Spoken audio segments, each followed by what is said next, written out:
Hey everybody, here's a video on how to use the crop tool to correctly size a picture to fit a web page layout. So I'm doing this for Nikki at Ridgefield Playhouse, but all my other students in the future will benefit from this too. So here's a screenshot from Playhouse front page, and it's much better than it used to be. We still have a couple little problems, Blues Brothers for instance. So let me take you through how to correctly size the picture and not skew it. So first step is to find out what size the template needs to be in pixels. So I took a screenshot using the snip tool in Windows, and if you're in a Mac environment, here's how to take a screenshot by pressing Command Shift and 4 and drag your mouse cursor over the area you want to select, and then you can save the file or copy it and throw it in Photoshop. And here's a the same but slightly different picture of the Blues Brothers. Notice there's just a background here, and the other one on the website is white. So let's take a look at what we need to do here. So I'm going to grab the square marquee tool and click and drag around the place where the picture is going to go. So let me just move this in.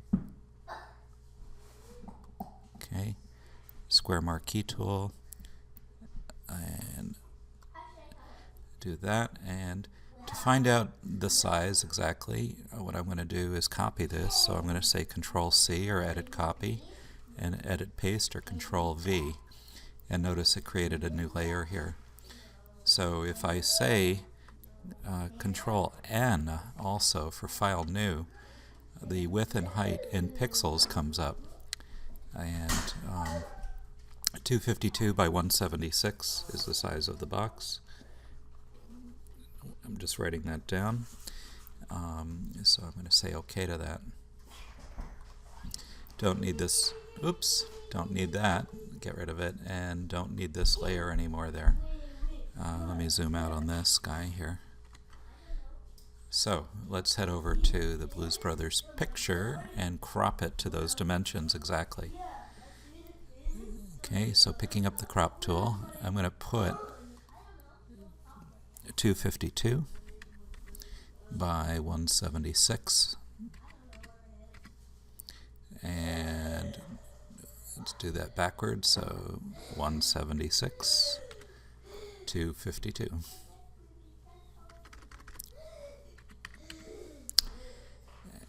And then we just move the picture underneath to get the correct, placement.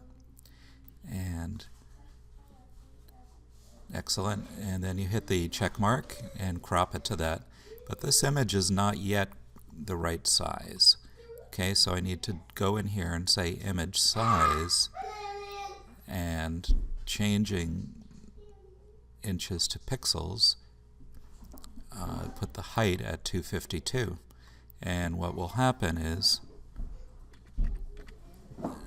within a pixel or so, the width will proportionally change to the right size. And say OK to that. And now when I drop this image into the template, it should fit perfectly and it won't be skewed. So let's take a look at that. I'm going to just do it manually with Control A, Control C, back to the front page here, and Control V to paste and move this over where it belongs. And notice how greatly improved the image is. Let me put it next to the other one. See, skewed? Not skewed. Skewing is cardinal sin number 1 for graphic designers, and it's like Blues Brothers singing out of tune. So we want to make sure that we always use the crop tool to fit an image to a space and never change its height or width in order to do that. Okay, what about the writing an action now to speed up the process here. So let me hit pause for a second. And so writing an action to speed up the process may be helpful when you have a lot of images to do. We can't write an action, though, to use the crop tool, because watch what I need to do. When I click the crop tool and click on the window here, I probably need to move the image underneath the crop tool, and an action could not figure that out for you. So I'm going to crop separately,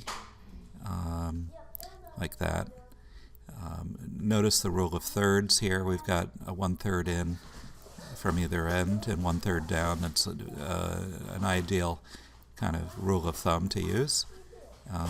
So I've cropped it to that, and now I can write an action just to bring it down to the right size. It's kind of a small deal, but if you have 20 images to do, it could help. So Window, Actions, and then right next to the trash can is the little tab to make a new action. So I'm going to do that and name it Resize for main page. And I'm choosing the function key to be F2 and just letting it go at that. And once I hit record, everything I do will be recorded. So I want to be economical in what I do. It's very simple, though. I'm going to hit record and go image size, and put my height to 252 and say OK to that and stop the recording. So it's that simple. But if I had a dozen pictures that were cropped and ready to go, every time I hit F2 it would resize them perfectly to 252 pixels by 176. Okay, so save the file and upload it into the template, and off you go. It'd be perfect. Let me know if you have any questions. JNevins@jnevins.com. Bye.